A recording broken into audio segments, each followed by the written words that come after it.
Debutto giovedì prossimo 7 agosto al Tempio di Giunone del vecchio gruppo, il primo gruppo dei Dioscuri.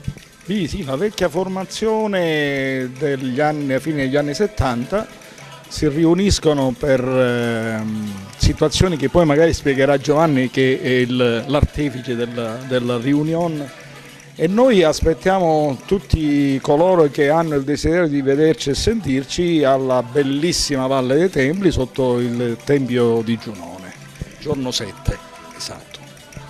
Nuove sonorità o riproponete il solito repertorio? Riproporremo i vecchi dischi che abbiamo fatto negli anni 80, partendo da Terra Birbandi, il secondo disco I Dioscuri e l'ultimo Live in Sicily.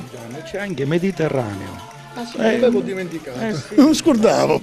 Quindi proporremo questi 4 dischi riveduti e corretti negli arrangiamenti, dove ci saranno con noi altri 3 musicisti, Cristian Falzone alla batteria, Ciccio Carnabuci alla fisarmonica e Lillo Guarraci al basso. Una nuova formula per ritornare sul palco dinanzi alla cittadinanza agrigentina? Sì, ci proveremo a presentarci sotto una veste decisamente più moderna, anche se noi siamo un po' meno moderni, insomma, perché col tempo passato siamo un po' più antichi, però a volte il vecchio diciamo che fortifica anziché peggiorare. Siamo più determinati che mai a restare sulla scena e a far parlare molto di noi con nuovi pezzi, nuove sonorità, cose bellissime, insomma, sì.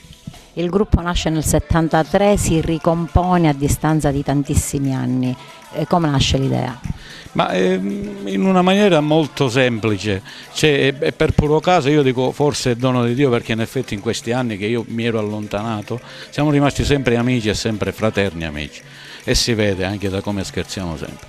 Una mattina mi trovo da Franco e arriva la telefonata di Giovanni Lobrutto, che invece di rispondergli mi dà il telefono in mano, e da lì ci mettiamo a scherzare per un eventuale tournée da fare nel Catanese.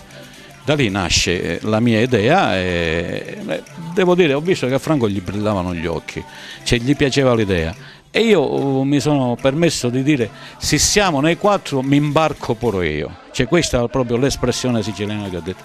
Da lì nasce tutto e andiamo avanti, anche perché quello che a me piace soprattutto, a parte l'amicizia, ma le voci che sono tornate ancora sono belle come allora, e come dice l'amico Lobrutto ancora teniamo quelle tonalità. Quindi appuntamento a giovedì? Assolutamente, giovedì 7 agosto sotto il Tempio di Giunone in una cornice fantastica.